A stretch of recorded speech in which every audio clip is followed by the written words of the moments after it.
Good evening, everyone. I'm Elliot Gerson, Executive Vice President of the Aspen Institute. I'm delighted to welcome all of you here tonight. And this is going to be really terrific. It's also really very badly sold out. And we have a lot of people outside hoping to get in. So please cooperate if there are empty seats as people start to come in. We want to make sure everyone who can be here has a seat. We also actually have some overflow space in the library for some people. We are delighted to be involved with this now in our fourth year with our partner at Aspen Film. And we look forward to two other films, I think, this season. And like this one, they are already or are about to be sold out. So for those of you who haven't purchased tickets to either, please do so quickly so you won't be standing out in line hoping to get in. The upcoming films are Inequality for All on Monday, August 5th at 7 o'clock. And we will have Robert Reich, the former U.S. Secretary of Labor, here with us. I will have a conversation with him after the film, and I think it's going to be terrific. And then on the following Monday, August 12th, also at 7, we'll be showing Gasland Part 2, and we'll have Cornell Professor Anthony Ingrafia, who is an expert on fracking and climate change, and I will also be having a discussion with him following that film. Tonight, we are absolutely thrilled to be hosting Anita Hill. She will be here after the film. She is a remarkable, brave, courageous woman of enormous integrity.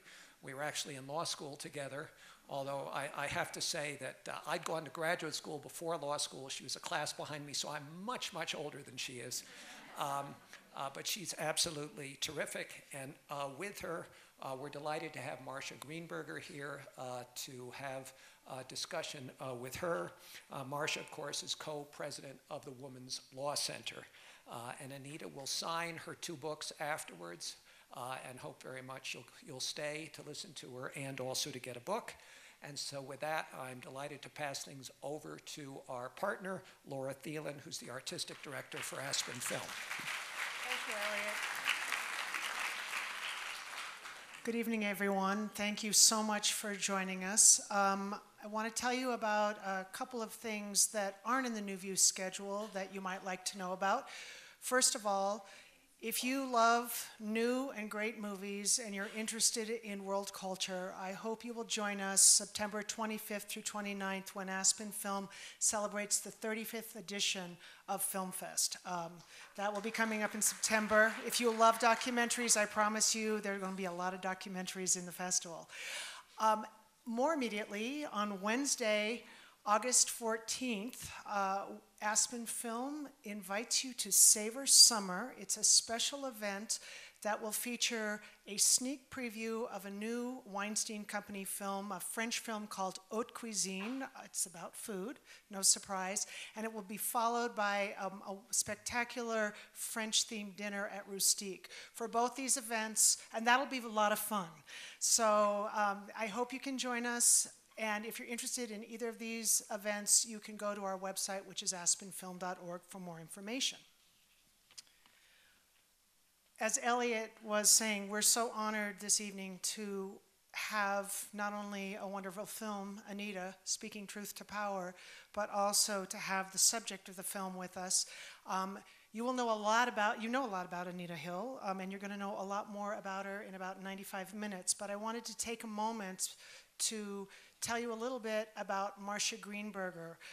She has been described by the New York Times as guiding the battles of the women's rights movement, as founder and co-president of the National Women's Law Center.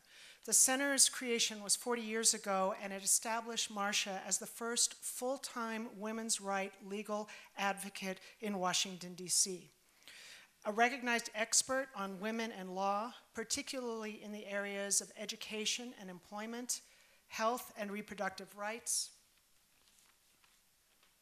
and family economic security, Marcia has been a leader in securing the passage of major legislation, counsel in landmark litigation establishing new legal protections for women, the author of numerous published articles, and the recipient of too many honors and awards to mention here. But perhaps more importantly for that post-screening discussion, Marcia has known Anita and been a close colleague since the Clarence Thomas confirmation hearings. In fact, quite separate from and before Anita Hill's hearing on the Hill, Marcia had already testified against the confirmation of Clarence Thomas. And then when Anita Hill had her hearing, it sparked a relationship that has endured all these years. During the book signing, Marcia will be available in the lobby since she won't be signing books. But if you'd like to know more about the National Women's Law Center and the work that they do, because sadly, it still needs to be done, you can talk with her or you can visit their website, which is nwlc.org. And then finally, about the movie that we're about to see. This summer's New Views is a selection of documentaries about people inspired to make substantive change in society. There are people who are compelled to call attention to things that matter. The bottom line, these films are a dialogue about the dignity that is so important to how we conduct ourselves in society and its essential place in civil conversation. I'd like to give a special thank you to someone who's not with us this evening, but who is the person who made this screening possible, and that is the director of the film, Freida Mock. She's been making documentaries for the last over 30 years, and I'm sure many of you are familiar with her Academy Award-winning film, Maya Lin, about the artists who created the Vietnam Memorial Wall and the Civil Rights Fountain Memorial. You may also be familiar with her profiles on playwright Tony Kushner and author Annie Lamott. But Freida's also a filmmaker who's intimately engaged in issues of social justice.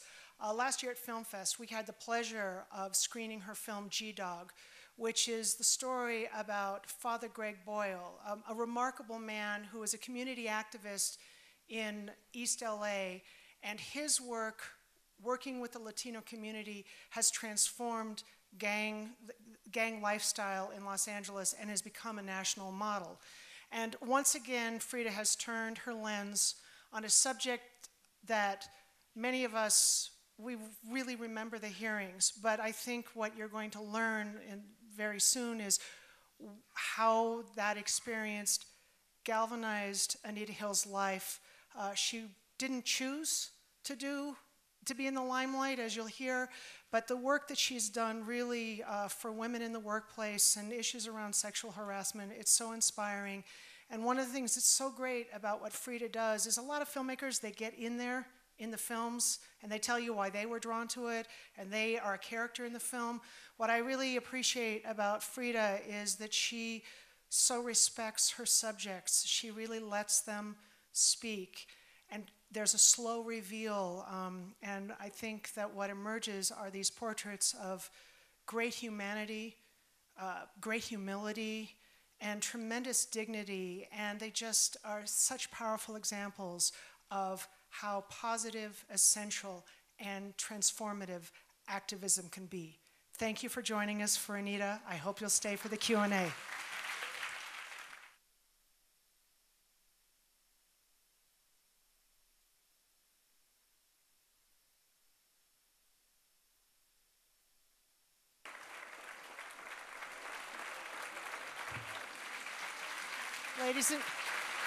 Ladies and gentlemen, please welcome Anita Hill and Marcia Greenberger.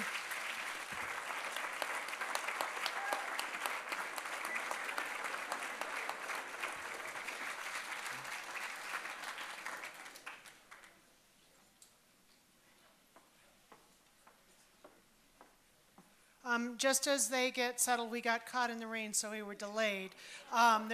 So thank you for being with us. Ladies, please have a seat. If you love this film, please tell your friends about it.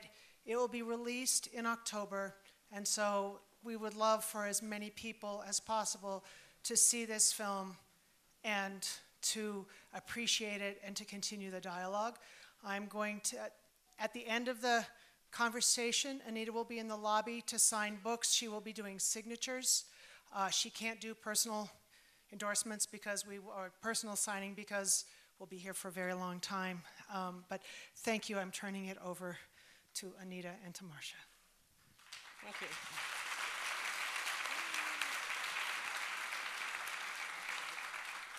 Do you have your mic? Oh, it's right there. Well, good evening, all of you very sensible people, for being here in Aspen. So now you've seen the film, and I have to say it brought tears to my eyes when I saw it, and it brought tears to my eyes walking in and hearing you give Anita the ovation that she deserves. Thank you. Thank you.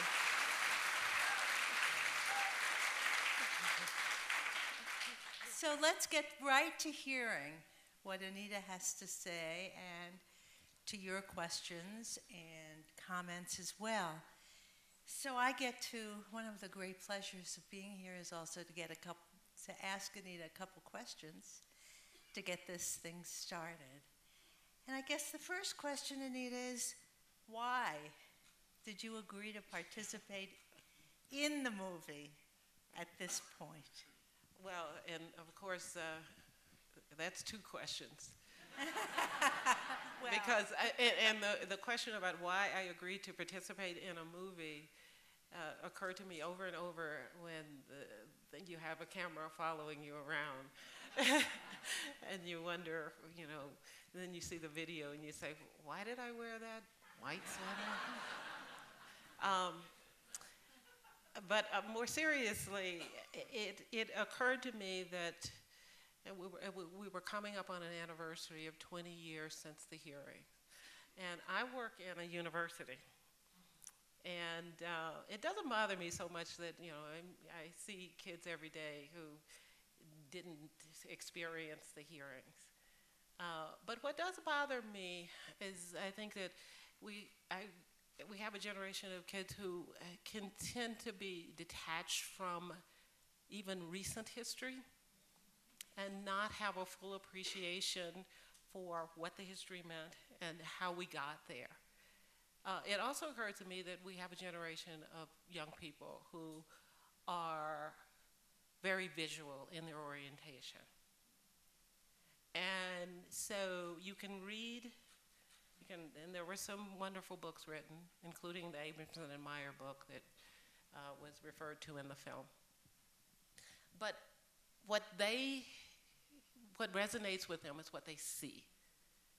And so to have the film really, to talk a little bit about the history of the world that they're in and living in and operating in, I thought could help them to understand what was going on in their contemporary lives.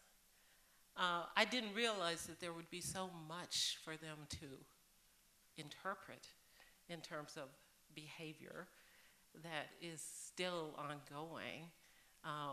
All of the new examples that keep coming up, that are in the news every day. One had hoped that there wouldn't be so many. But I thought it was that the film tells an important story and a backdrop against which they need to start to understand how we can get to the next stage with these issues. And so that's why I agreed to have a film. There are some other parts to it too, but I'll leave that for later. So we have stronger laws on the books, not as strong as I would like, but stronger laws because of you. We have the benefit of women and men who had conversations about sexual harassment they had never had before, all over the country, because of you. It's not the same as it was in 1991. But there is, as you alluded to, on the news today, what is happening in the military, what is happening on college campuses, what individual women are facing. And after all, based on what you faced, you left the career that you had originally intended to pursue. How many women just leave a job rather than contend with the hassle and the pain? Well, so where are we now? Where are we? Well, I think we're at a different place, and this is how I measure where we are. I measure it from by what I hear from people. Those are people who are my age or older who talk about how their lives or their workplaces have changed. So that's one way to measure it. I measure it also by the public conversation. And there is a public conversation going on around these issues now, where we are moving to that place where I think we are willing to make the tough choices to hold people accountable for misbehavior, sexual misconduct. We don't have quite the right structures in place to get that done. And I think that's where the military situation gives us a perfect example. I was just looking at some of the statistics. Of course, we have seen in the military a rise in the complaints about sexual misbehavior, whether it's sexual harassment or sexual assault. I think a 35% increase in the number of complaints being waged. But even by the military standards, they are, and these are men and women, which is a change, that men are also complaining about the behavior. But there was also a shocking number that said that 82% of the cases go unreported. So, you know, you've got to measure it. I measure it in terms of how I see individual lives being affected in some positive ways. People who say, my life was changed forever and I could do nothing about it. Some people say, my life was I experienced harassment and I did something about it. The workplace is changing. But then when you see those numbers of 82% going unreported, then you realize that of course we haven't gone far enough. And I think the other reasons the military is such a good example is that the structure, I mean, if there is ever a structured environment, it is the military. So one can really believe that if you put into place the right structures there, where there are penalties for not obeying them or not complying with them, then that could be one example where we could start to see some positive change. We certainly aren't there yet, but I do believe that that could be a model for what could go on in corporate America as well as in our universities and our schools. But we're a long way from there when you read the newspapers and you see some of the resistance among political leaders to put the rules in place. I'm going to ask one last question, and then I hope all of you have loads of questions and comments to make. So what is it about, to stick with the military for a minute, the issue of sexual harassment that has remained such an extraordinary problem to this day? The military prides itself, and I think very appropriately so, on being able to accomplish extraordinary things when it puts its mind to it. Terrific integration, even with some problems, but once there was a judgment that there should be racial integration in the armed forces, they have been pointed to as not perfect, but a model. We work on child care. There was a government study that the child care in the military provided was abysmal. After that study, they became a model for private industry on child care provided in the military.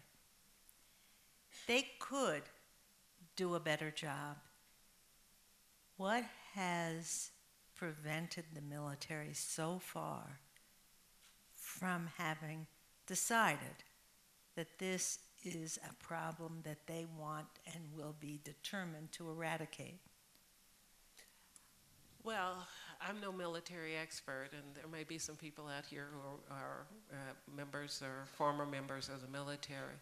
But it seems to me that everything in the military that needs to happen revolves around having the strong leadership, the individual who is willing to say, this absolutely has to change. And that's, to me, what the whole military structure is about. It's somebody at the top and people obeying the orders. But it has to be in order. Now, what I think the military needs to begin to rely on is the wealth of research that has come about in the last 20 years about sexual harassment. Who is harassed, who harassers are, what kinds of behaviors are exhibited. And we've got now a new kind of behavior, which is cyber harassment, so we have to deal with that. It's very real, it's very prevalent. But I think that the military has to decide, the leadership must decide that this will happen. And there have to be rules put into place to enforce it. And then finally, there have to be penalties when it doesn't happen. It could be penalties with discharges, you can't draw your pension. You can't be promoted. You can't, this is part of a review, part of the review for everyone who is in a leadership role, that if you don't eliminate the kinds of behavior that we know is happening, then you don't get a promotion. You don't get rewarded when you don't do your job. But somebody has to decide that this is their job. And this is part of what the leadership demands. Now, I don't know what has to happen for that to be the case. I've heard a lot of people, Panetta says it has to end. But I've seen some movement in terms of how different people are approaching the problem. I think I heard on NPR a new commander, a woman who was, I believe, in the Navy, the new Navy personnel in charge of eliminating sexual assault and harassment. And, and quite frankly, some of the things that she said were troubling, because it didn't follow my understanding of why women don't report it. She seemed to think that there wasn't a problem with women being afraid to report. And that's how I read her comments. So I think they've got to start looking at what's going on in the world, what has gone on in the research. There was a wonderful researcher, Louise Fitzgerald, who has been doing this work for years, long before I even came on the scene. There's a woman named Frieda Kaper-Klein who was involved in this film, who has been doing this work for years. You've been doing it at the center. There's a lot to learn, but somebody has to decide that we're gonna go in and make this happen and put some teeth in it. And I will go back to one thing that was in the film that I found really important, not just in the military, but throughout society. There's a young woman who's interviewed in the film, and she said about harassment, and she said, well, maybe it's because nobody ever told them it was wrong. And so we need to start telling people, young men and women, that this behavior is wrong from even elementary school, because it's prevalent even at that age. So, who's got some questions? Let's get some mics, and I think we'll do it by whoever has a microphone. Over here? In reviewing the film and seeing when you were questioned, and how Joe Biden contributed and ran that whole thing, I wonder what your reaction today is that he is vice president and that we have a wonderful black president, Obama. And what is your reaction to that? Well, I think that there's only one way to look at the way that hearing was run and say that it really showed there was just a lack of leadership and very poor judgment. And the two things that I point to that were brought out in the film, one was brought out in the film. The first was that the three witnesses who were corroborating witnesses, and if you didn't know, those witnesses were not individuals who I knew or had contacted. They were women who came forward on their own. Had, I think, they been allowed to testify, to tell their stories, then I think it could have changed the course. It seemed to me that the role of the Senate Judiciary Committee was to inform the public. To inform the public, to give the public all of the information that it needed to make a decision about the fitness and character of Clarence Thomas for the position on the court. Calling those witnesses was the first thing I believe that should have been done. The second thing was calling expert witnesses who were available to help people understand. And what you'll remember was that there was, people never talked about sexual harassment. They didn't know, women had experienced it, and most of us who had experienced it really didn't tell many people. Some people didn't tell anyone. And so we didn't know what to make of it. The public didn't know what to make of it. They didn't quite know how to understand the behavior. And when the experts weren't called, then there was a lot of misinformation that got fed into the public. And so an appropriate role for the Senate would have been to call those three witnesses and the experts to help explain what was going on in that hearing. And so when I see now that we have a Vice President Biden, I hope that he has grown and uses better judgment and exercises better leadership.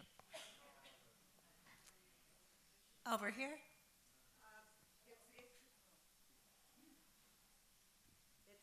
Thank you for your courage, and it was a wonderful, wonderful movie. I appreciate it. I find it most interesting that, which shows the discrimination in what happened in that hearing very plainly, is that they insisted that you take a polygraph, but never Clarence Thomas. Well.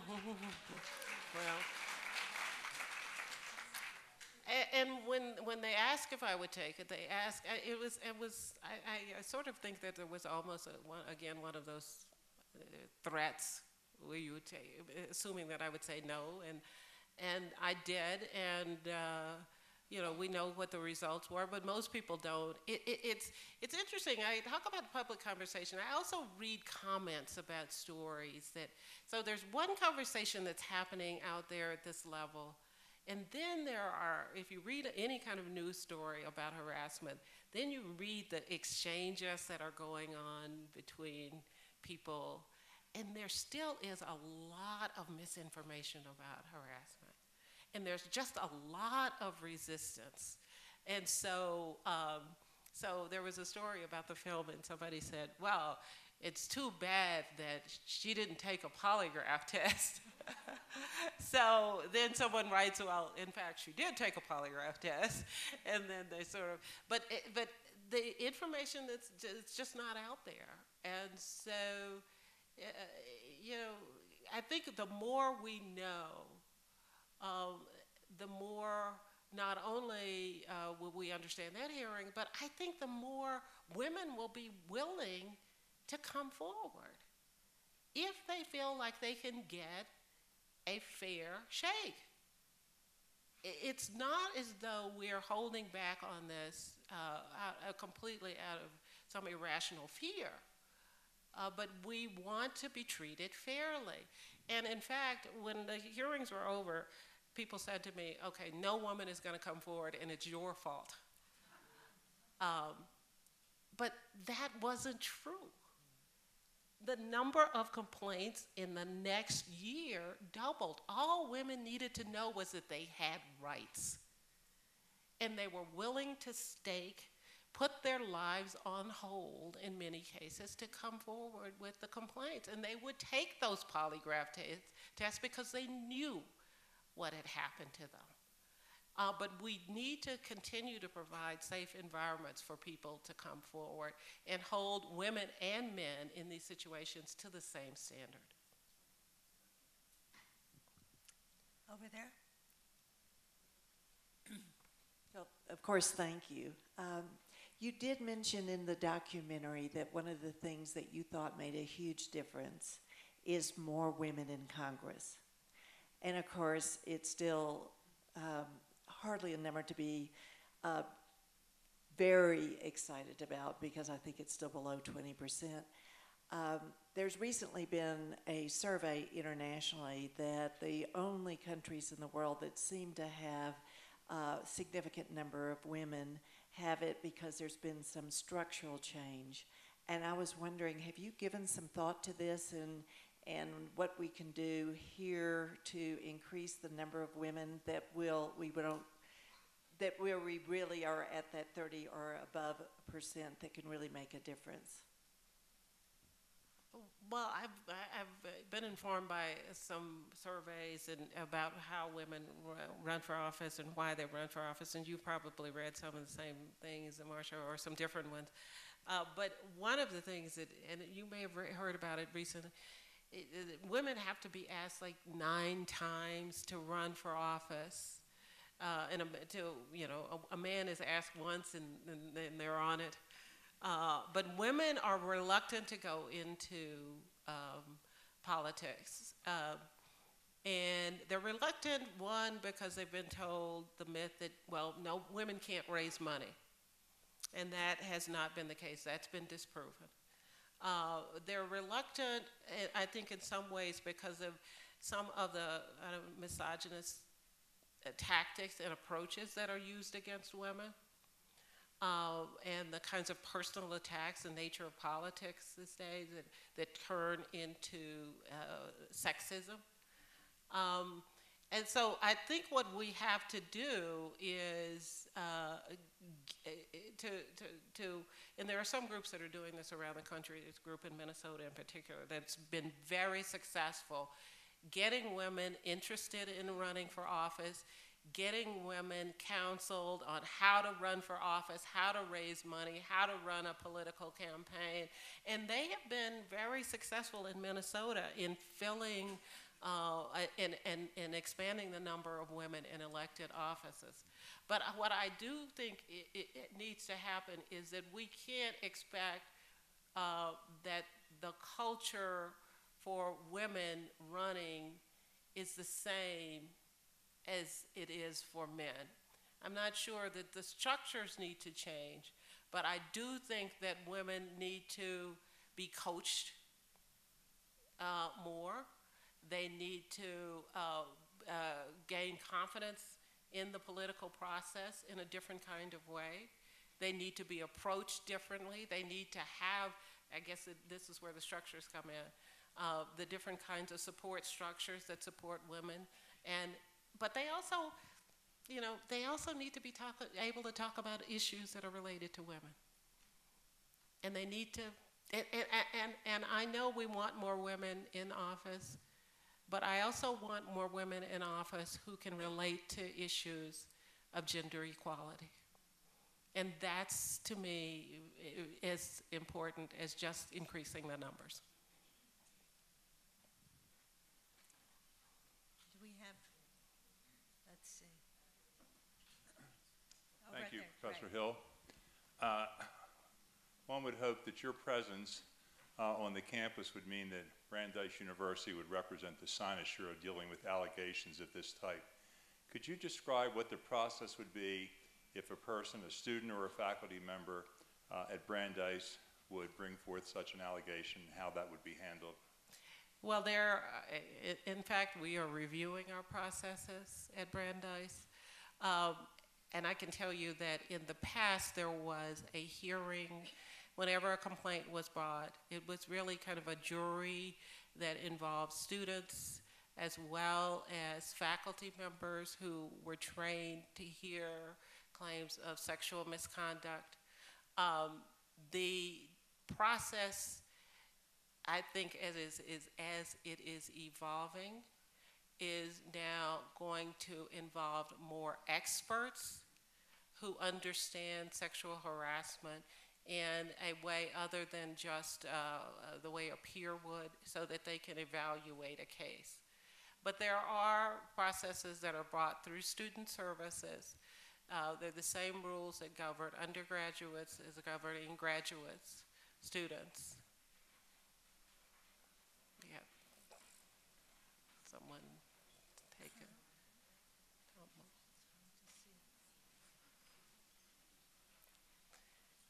So I think she's okay. So it's not, I don't think that we have now gotten to a perfect process, but I think we all, whether at Brandeis or any other of our colleges, are being now pushed by the Justice Department to make sure that we comply with Title IX, and we're making every effort that we can to make sure that our policies not only are in compliance with the law, but provide the kind of environment that we want for our students to really feel that they are free and equal and able to learn in the environment.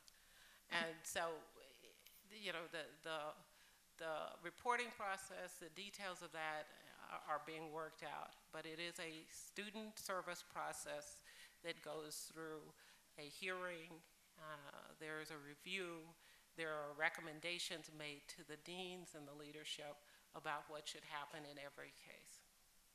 It's very interesting, just to add quickly, that there has been this spontaneous effort on the part of a number of students across the country in small and large campuses who see two things. One, that the processes on the books aren't always fair, but if they are, they're not always implemented in a fair way. And that can be just throwing the book at somebody when it was a minor infraction, which seems very unfair, but also allowing a major infraction to go unchecked. And that's not doing a service to either the student who was the object of the inappropriate behavior or the person who was perpetrating it. So I think we are actually in a very major re-examination period on college campuses around the country right now, spurred in large measure by students who are demanding that kind of re-examination and driving the Department of Justice or the Department of Education to start looking at complaints and start enforcing the law properly. Is there a question on the front row here? Wait, hang on 1 second. Here comes your mic. The mic is coming, and then there's... Thank you for this. I was 31 years old listening to you the day that you were testifying. I was also employed as a civil rights specialist for the Colorado Department of Transportation. And since that time, I have done lots and lots of investigations of sexual harassment claims, and more importantly, or just as importantly, lots of training. And what I find most difficult is that people don't understand that it is a complex subject matter. And we try to define it as meeting some sort of criteria. And what I do, and maybe it would help others, is to think of it as a continuum of behavior. A continuum that starts with something as silly and seemingly ridiculous as blonde jokes, and then moving along that continuum. And that the other spectrum, of course, we get to sexual assault, and of course, murder would be the ultimate. And so I think a lot of it is trying to help people understand, women also, and men. And the other comment, really, that I'd like to make is, I'm 55 years old. This has been my business for many, many years. And I still am one of those women who sit in a meeting and think to myself, am I being harassed? I'm sitting here being harassed. And these folks have hired me to come in and try to help them resolve these issues. It's a difficult, difficult process. And thank you so much for what you're doing. Well, and thank you for what you're doing, because the training is important, but it must be really hard as a trainer to say, okay, I'm going to train people, and so I have to kind of turn off my own personal feelings about what's going on with me so that I can effectively train. So how much of your own personal offense do you respond to and call out in the name of training, so that people might even get it if they see it happening to you? Or do you just allow it and move on with the lesson? Can I just interrupt for 1 second, because any one of these conversations could go on indefinitely. I think we have time for one more question, and then there is the chance certainly to see Anita with the books signing and to continue to think about it, and I know she's going to. So let's get that one last question. Anybody? It looks like an anxious question. As a woman, sorry, I'm sorry. As a woman, I'm very proud of you. I'm glad that you're a woman. And I wanted you to, because you're doing the right thing. You are in the local paper. I carried it here in case you didn't see it. And I wanted to ask you if you, in fact, are planning to run for the U.S. Senate from Oklahoma. Oh, gosh. And why not? Yeah, well. Many of us would support, is it Oklahoma? Many of us would support you. And let me tell you, I have an 8-year-old little girl, granddaughter, who's questioning me every day about what little boys do in the bathroom and what is right and what is wrong. And I'm acting as a grandmother, and I'm telling her what's right and what's wrong, even though I don't have to have the know-how of Mrs. Hill, or Miss Hill, but I'm trying to be an advocate of your programs. Well, thank you. And I think one of the things that we can do is to teach women and girls to trust their instincts. If you feel like you're being harassed, then you ought to raise that question. Let me just say can I just, Marcia's my boss is over there, so okay. she's, let me just say this, and I think it's important for us to think about this in terms of the context of the hearing. Clearly, sexual harassment was the issue that's really kind of resonated and reverberated. But when you talk about things being complicated, sexual harassment, sexism doesn't exist in a vacuum. And that hearing doesn't exist as just a conversation about sexual harassment. And there are certain things that I hope we can remember from the hearing that extends, even as important as the issue of harassment is, beyond those, beyond sexual harassment itself. The first thing is the right of a private citizen to provide information about their life and their experience, and give that in testimony to the government and to be listened to. That was a message in the hearing that I hope we will not lose. Whether the issue is harassment or the Senate Judiciary, we have that right and we have a responsibility. The second thing, really, of course, we've talked to a little bit, was about gender representation and how differently the conversation and the deliberation might have happened had there been a critical mass. Even those 20 women senators that exist today, how that vote might have changed, or at least the conversations that the Senate was having might have changed. The third thing is about racial representation. And we haven't even begun to move the needle in that respect when we look at the Senate. But I'll just make one point about that. The high-tech lynching comment, that defense that was raised by Clarence Thomas, think about how differently that might have been interpreted had a Charles Ogletree or John Carr been in the Senate, let alone an African American woman in the Senate at that time. Or any number of people of color who need to be there in that governing body making decisions because they're decisions that affect all of us. And then finally, I would just say, think about, as you think about why the hearings were important and why a film is important 20 years later, think about what we want to hold our public officials accountable for, how we want to hold them responsible. Are we willing to simply say, oh, well, let's not ruin his career over something like this?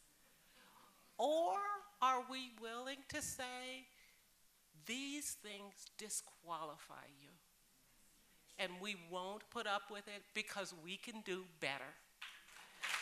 And so, Perfect end. Thank you. Laura. Thank you so much for joining us. And Anita and Marcia will both be in the lobby. Anita will be signing books, and Marcia would be happy to talk to you about the National Women's Law Center. Thank you.